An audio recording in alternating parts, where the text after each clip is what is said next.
Sa pangunguna ni Police Lieutenant Colonel Edgar E. Azotea, hepe ng Daraga Municipal Police Station, matagumpay na naisagawa ang decampment o ligtas na pagbabalik-tahanan ng mga evacuees mula sa Barangay Matnog, Budyao, Malubago at Banyadero na pansamantalang nanuluyan sa Daraga National High School.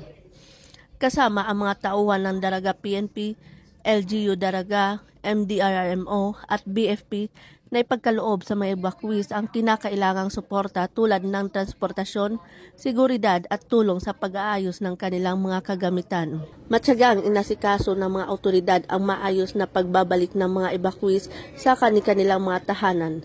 Tiniyak din nila ang kaligtasan at kayusan sa kabuuan ng proseso ng decampment. Ang ganitong uri ng pagtutulungan sa pagitan ng pulisya, lokal na pamahalaan at iba pang mga ahensya ay patunay na mabilis at epektibong tugon ng pamahalaan sa oras ng pangailangan. Patuloy naman ang paalala ng mga autoridad sa publiko na maging alerto at sumunod sa mga abiso ng pamahalaan lalo na sa panahon ng sakuna.